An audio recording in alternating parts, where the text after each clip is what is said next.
When Paul Walker walks into an upscale toy store wearing simple work clothes and carrying a handwritten list, the arrogant store manager immediately assumes he's just another broke customer who can't afford the expensive toys and publicly humiliates him in front of wealthy families, demanding he leave before he scares away real customers. But what happens when the truth about why Paul is there and what he's planning to do with those toys comes out will leave everyone in that store absolutely stunned and prove that real generosity has nothing to do with appearances. Before we continue this story, let us know where you're watching from. If you enjoy stories like this, subscribe to the channel because tomorrow we have another special story for you. The gleaming floors of Wonderland Toys reflected the warm afternoon, sunlight streaming through the store's floor-to-ceiling windows. Located in the heart of Beverly Hills, this wasn't just any toy store. It was the kind of place where a single item could cost more than most people's monthly grocery budget. Crystal chandeliers hung from the ceiling, illuminating displays of handcrafted dollhouses, imported European train sets, and limited edition collectibles that seemed more like museum pieces than children's playthings. Behind the polished mahogany counter stood Richard Blackwell, the store manager, a man in his early 40s who wore his authority like an expensive suit. His perfectly pressed shirt, designer tie, and gleaming watch all screamed success and sophistication. Richard prided himself on knowing his clientele: wealthy parents, grandparents with unlimited budgets, and celebrities looking for the perfect gift that would make headlines. He could spot a serious buyer from across the store just as easily as he could identify someone who didn't belong. The afternoon rush was in full swing. Well-dressed mothers pushed strollers containing children in designer outfits, while fathers in tailored suits pointed at price tags without flinching. A woman near the dollhouse section was casually discussing a $3,000 custom playhouse with a sales associate, while a man by the model cars examined a limited edition Ferrari replica that cost more than some people's actual cars. This was Richard's world, and he ruled it with an iron fist wrapped in customer service velvet. Every transaction was an opportunity to demonstrate the store's exclusivity. Every interaction a chance to reinforce that Wonderland Toys catered to a very specific type of customer. The electronic chime of the front door announced another arrival, and Richard looked up from his inventory tablet to assess the new customer. What he saw made him frown immediately. A tall man in his late 30s had entered, moving with an unhurried pace that seemed oddly out of place in the store's refined atmosphere. He wore faded jeans with honest wear marks, a simple gray t-shirt that looked like it had been washed countless times, and work boots that showed he wasn't afraid to get his hands dirty. His hair was slightly tousled and stubble shadowed his jaw, giving him the appearance of someone who had just finished a long day of manual labor. But it was what he carried that really caught Richard's attention: a folded piece of paper that looked like it had been torn from a notebook covered in handwritten scrawl. The man held it carefully, occasionally glancing down at it as he moved through the store with obvious purpose. Paul Walker had come to Wonderland Toys with a mission. In his pocket was a list he'd received from Sister Margaret at St. Catherine's Children's Home, 23 names of children who would be spending Christmas in the foster care system. Each name was accompanied by an age and a simple wish. Tommy, age 7, wants a toy car. Maria, age 5, loves dolls. Alex, age 9, likes to build things. Paul had been quietly supporting the Children's Home for 2 years, but this year he wanted to do something different. Instead of writing a check, he wanted to personally select gifts for each child, to spend time thinking about what would bring joy to kids who had already faced more hardship than most adults. He'd dressed casually because he'd come straight from helping a friend move apartments, and he carried the handwritten list because it felt more personal than typing names into his phone. Paul wanted this shopping trip to be meaningful, not transactional. Richard watched Paul move through the store, his expression growing more disapproving by the second. Everything about this guy screamed, "Problem customer." The casual clothes, the worn paper, the way he seemed to be studying price tags with too much attention. Richard had seen his type before. People who came into high-end stores just to look, who touched expensive merchandise with no intention of buying, who wasted valuable time that could be spent with real customers. Paul approached a display of Remote-controlled cars, examining them carefully while consulting his list. He picked up a sleek red sports car, turning it over to check its features, clearly considering whether it would be appropriate for his 7-year-old Tommy. Richard decided it was time to intervene. He approached with his practiced customer service smile, the one he reserved for situations that required delicate handling. "Good afternoon," Richard said, his tone polite but distant. "Can I help you find something specific?" Paul looked up with a genuine smile. "Yes, actually. I'm looking for some gifts for children. I have a list here of their ages and interests." Richard glanced at the crumpled paper in Paul's hand, his professional smile faltering slightly. "I see. And what's your budget range?" Paul blinked slightly, taken aback by the direct question. "I don't really have a set budget. I just want to find the right gifts for each child." Richard's expression shifted from polite to skeptical. In his experience, people who claimed to have no budget usually meant they had no money. "Well, sir, I should mention that our items here are quite exclusive. Most of our toys start around $200 and can go up to several thousand." Paul nodded calmly. "That's fine. Quality is important." Richard's eyebrows rose. Either this guy was delusional about prices, or he was playing some kind of game. Richard decided to test him. "For instance," Richard said, gesturing to the car Paul was holding, "that particular model is $450. It's imported from Germany, has a working camera system, and can reach speeds of 25 miles per hour. Paul examined the car more closely. "That might be too advanced for a 7-year-old. Do you have something simpler but still well-made?" The response caught Richard off guard. Instead of being shocked by the price or putting the item down quickly, Paul was making practical considerations about age appropriateness. But Richard remained skeptical. "Sir," Richard said, lowering his voice slightly, "I want to be up front with you. This store caters to a very specific clientele. Our customers typically don't worry about price points because they're shopping for quality and exclusivity." Paul looked at him steadily. "I understand that. I'm looking for quality too." Richard gestured around the store. "Perhaps you'd be more comfortable at one of the larger chain stores. They have more budget-friendly options." The suggestion hung in the air like an insult. Paul felt the familiar sting of judgment, but he maintained his composure. "Actually, I think this store has exactly what I need. Could you show me some options for different age groups?" Richard's patience was wearing thin. This guy clearly didn't understand the hint, and his presence was starting to draw attention from real customers. A couple browsing near the train sets had glanced over, probably wondering why Richard was spending so much time with someone who obviously didn't belong. "Look," Richard said, his tone becoming more pointed. "I'm trying to save you some embarrassment here. This isn't Walmart or Target. These toys are investment pieces, collectibles, items for families who understand value." Paul's expression remained calm, but something shifted in his eyes. "And you've determined that I don't understand value based on what, exactly?" Richard gestured subtly at Paul's appearance. "Sir, I've been in retail for 15 years. I can tell when someone is browsing versus when someone is buying. And frankly, you seem like you might be in the wrong store." The conversation was growing louder, drawing more attention from other customers. A woman with 2 young children in expensive outfits paused her shopping to watch the exchange. An elderly man near the chess sets looked over with obvious curiosity. Paul looked around the store, taking in the other customers, the polished displays, the atmosphere of exclusivity that Richard was so determined to protect. When he looked back at Richard, his voice was quiet but carried weight. "I see. So this is about how I look." Richard shifted uncomfortably. "It's about understanding our customer base and managing expectations appropriately." Paul nodded slowly. "And what expectations would those be?" Richard felt cornered but doubled down.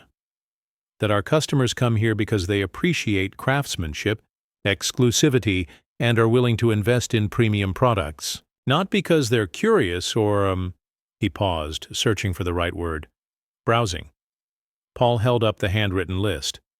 This contains the names of 23 children who need Christmas gifts. I came here because I want each of them to receive something special, something that will bring them joy during a difficult time in their lives." Richard glanced at the paper dismissively.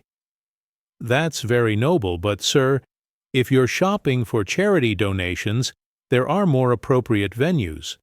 We don't typically handle bulk charity purchases." The word charity seemed to echo through the nearby area. Other customers were now openly watching the conversation, some looking uncomfortable with Richard's tone. Paul's voice remained steady. "These aren't charity donations. These are gifts for individual children, each one chosen specifically for them." Richard let out a short laugh. "Sir, even if that's true, you're talking about potentially spending $10,000 or more. That's not the kind of purchase someone makes on impulse." Paul looked at him directly. "You're right. It's not impulse. It's intentional." Richard was growing, frustrated with Paul's calm responses to what should have been reality checks. "Look, I'm trying to be nice here, but I think you need to understand what you're asking for. This isn't a place where people come to spend a few $100s on toys. This is serious luxury retail." A young sales associate named Emma had been watching the exchange from behind the puzzle display. She'd worked at Wonderland Toys for 2 years, and while she respected Richard's business acumen, something about this interaction made her uncomfortable. The customer seemed genuine, polite, and clearly had a specific purpose for being there. Paul consulted his list again, pointing to a nearby display of building sets.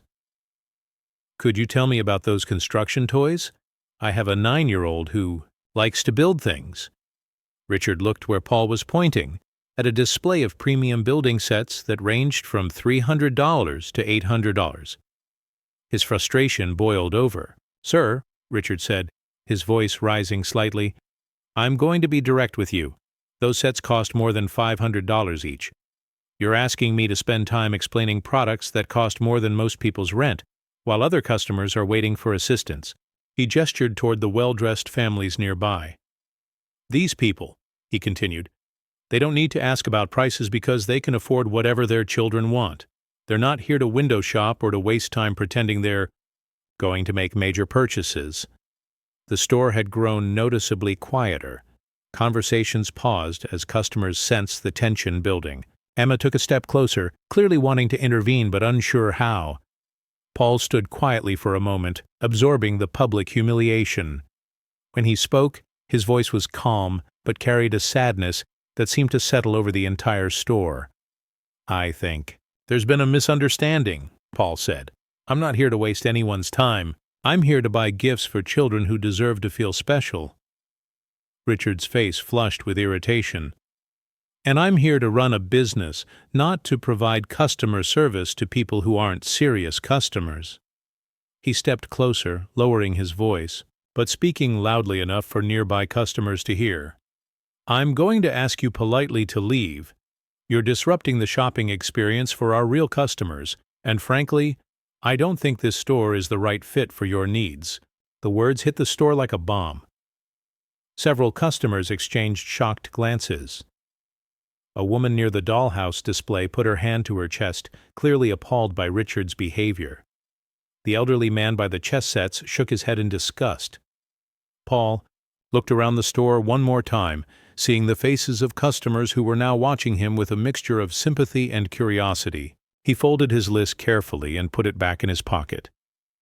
"I understand," Paul said quietly. "I can see that you've made up your mind about who belongs here and who doesn't." Richard felt a moment of doubt. Something about Paul's dignity in the face of humiliation made him question his approach, but his pride wouldn't let him back down now.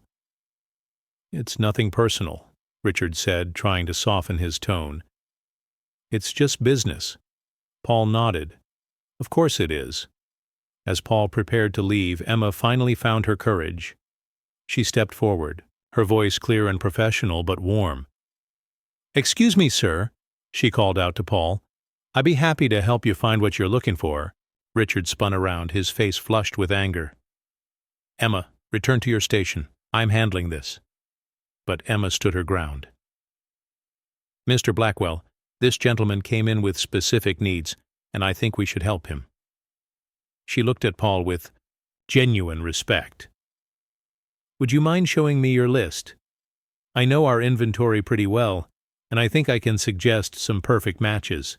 Paul pulled out his folded paper, and Emma's eyes widened as she read the carefully written names and wishes. 23 children, each with a simple request for happiness. "This is beautiful," Emma said softly. "These kids are going to be so lucky." Richard watched in horror as Emma began walking Paul through the store, pointing out toys that would be perfect for different ages and interests. Other customers, who had been observing the scene, began to approach with curiosity and admiration. "Are you shopping for a children's home?" asked the woman with 2 young children. Paul smiled gently. "Something like that. Just trying to make sure some special kids have a good Christmas." "That's wonderful," the woman replied. "My children and I volunteer at a local shelter. It's so important to give back." As word spread through the store about Paul's mission, the atmosphere completely shifted. Customers began offering suggestions, sharing stories about their own charitable work, and expressing admiration for Paul's generosity. Richard stood behind his counter, watching his carefully controlled environment dissolve into something he couldn't manage. But worse than losing control was the growing realization that he had just publicly humiliated someone who was trying to do something beautiful. Emma guided Paul to a display of art supplies. For Maria, the 5-year-old who loves dolls, she said, "What about this deluxe art set? She could draw pictures of all the dolls she wants and maybe even design clothes for them." Paul's face lit up. "That's perfect. She'd love that." As they continued shopping, more customers joined the conversation. The elderly man from the chess section approached with a suggestion for Alex, the 9-year-old builder. A couple near, the trained sets recommended a specific model for one of the older boys on the list. What had started as a humiliating confrontation had transformed into a community effort, with strangers coming together to help Paul find the perfect gifts for children they would never meet. Richard watched from his post behind the counter, his authority completely undermined. But it was Emma's next comment that would change everything. "Mr. Walker," she said, consulting the list. "For Tommy's toy car, I think this remote-controlled Porsche would be perfect. It's durable, not too complicated, and it's just like the cars from the movies." The name Walker hung in the air for a moment before its significance hit the nearby customers. Heads turned, eyes widened, and a murmur began to spread through the store. "Did she say Walker?" someone whispered. "Paul Walker?" another voice added. Richard felt his blood turn to ice as the recognition spread through the store. The man he had just publicly humiliated, the customer he had dismissed as unworthy of shopping there, was Paul Walker, one of Hollywood's most beloved actors and, more importantly, one of the entertainment industry's most genuine humanitarians. A customer pulled out her phone, quickly searching for confirmation. "Oh my God," she said, showing her screen to her husband. "That's really him. Paul Walker from The Fast and the Furious. He's so down to earth," another customer said. "I heard he does a lot of charity work but never talks about it publicly." Emma looked at Paul with new understanding, but her respect for him only deepened. "Mr. Walker, I had no idea. But what you're doing here, this is exactly the kind of thing I've read about you doing." Paul smiled gently. "I'm just Paul, and these kids deserve the best Christmas we can give them." Richard stood frozen behind his counter, the full weight of his mistake crashing down on him.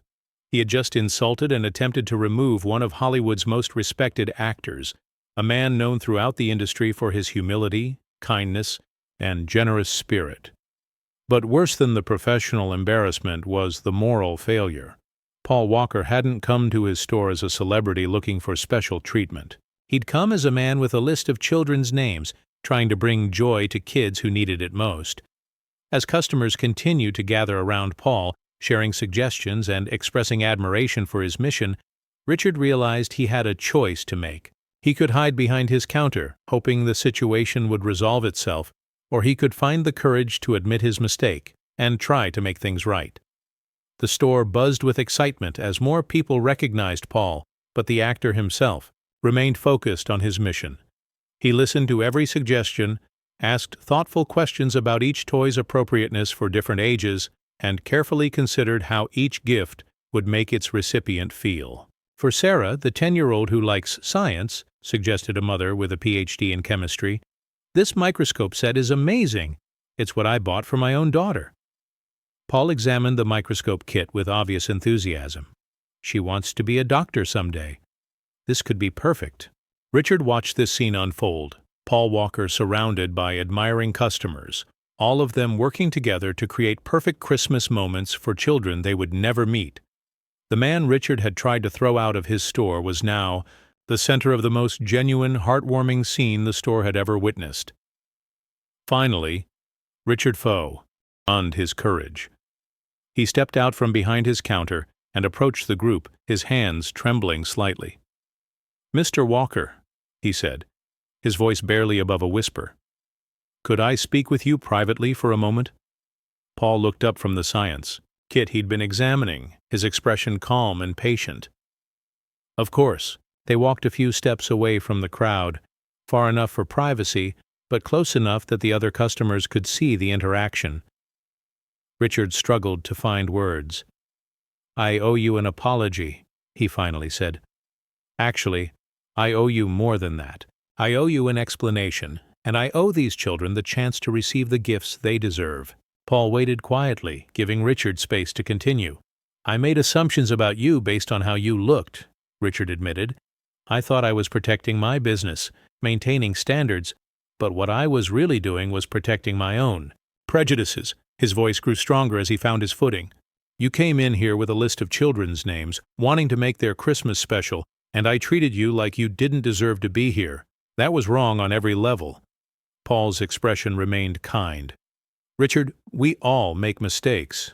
Richard shook his head. "This wasn't a mistake. This was a choice. I chose to judge you, to dismiss you, to embarrass you in front of other customers. And I made that choice because I forgot what this business is supposed to be about." He gestured around the store. "We sell toys. Our job is to help people bring joy to children, and you walked in here with the purest possible reason for buying toys, to make 23 kids feel loved and special, and I tried to throw you out." Paul looked at Richard thoughtfully. "What matters now is what we do next." Richard nodded. "I want to make this right, not because you're famous, but because what you're doing is important, and I want to be part of it instead of standing in the way." He turned toward the gathered customers and raised his voice slightly. "Ladies and gentlemen, I want to apologize for my behavior earlier. Mr. Walker came here on a mission of kindness, and I failed to recognize that. If you'll allow me, I'd like to help ensure that every child on his list receives something truly special." The customers applauded, not for the gesture itself, but for Richard's courage in admitting his mistake publicly. Emma smiled at Richard with new respect. "Mr. Blackwell, I think that's exactly what we should do." Over the next 2 hours, the entire store transformed into a gift-wrapping headquarters. Customers offered suggestions, employees brought out special items from storage, and Richard personally ensured that each gift was perfect for its intended recipient. Paul watched the scene with quiet amazement. What had started as a simple shopping trip had become something much more beautiful, a community of strangers coming together to create magic for children they would never meet. As they prepared the final gifts, Richard approached Paul one more time. "Mr. Walker, I want you to know that this experience has changed how I see my job, my customers, and myself. Thank you for giving me the chance to be part of something meaningful." Paul smiled. "Thank you for remembering what Christmas is really about." As Paul loaded the carefully wrapped gifts into his truck, a small crowd of customers gathered to see him off. Children waved from their parents' arms. Adults called out words of encouragement, and Emma handed him a card signed by all the store employees. "Mr. Walker," she said, "we hope you'll come back any time, and next time you'll be treated with the respect you deserved from the moment you walked in." Paul looked back at the store, then at the faces of the people who had helped make 23 children's Christmas dreams come true. "You know," he said, "I think I will come back." This turned out to be exactly the kind of place I was looking for. As Paul drove away, the gifts secure in his truck and his heart full of gratitude, he reflected on the afternoon's events. He'd come to buy toys and ended up witnessing something more valuable: the transformation that happens when people choose kindness over judgment, community over exclusion, and love over fear. Richard stood in his store, watching the taillights disappear into the evening traffic. The perfectly polished floors still gleamed, the expensive toys still sparkled under the crystal chandeliers, but something fundamental had changed. On his desk, Richard placed the handwritten list that Paul had left behind. Not the original, but a copy Emma had made. 23 names, 23 ages, 23 simple wishes for happiness. He decided to frame it, not as a trophy or a reminder of meeting a celebrity, but as a daily reminder of what really mattered. Because sometimes the most important customers are the ones who don't look like customers at all, and sometimes the most valuable transactions have nothing to do with money. The next day, Richard implemented a new policy at Wonderland Toys. Every customer would be treated with respect and enthusiasm, regardless of their appearance or apparent ability to pay. And once a month, the store would host a special event where customers could help select gifts for local children's charities. But perhaps most importantly, Richard had learned that real class wasn't about excluding people who didn't fit a certain image. It was about including everyone in the joy that comes from bringing happiness to children. 6 months later, Paul returned to Wonderland Toys, not for charity shopping but for a gift for his own family. Richard greeted him with genuine warmth. Emma showed him the thank you letters they'd received from St. Catherine's Children's Home, and together they looked at photos of 23 children playing with toys that had been chosen with love. Because, in the end, the best gifts aren't the most expensive ones, they're the ones given with the most heart. And sometimes, if you're very lucky, the act of giving transforms not just the recipient, but everyone involved in making the magic happen.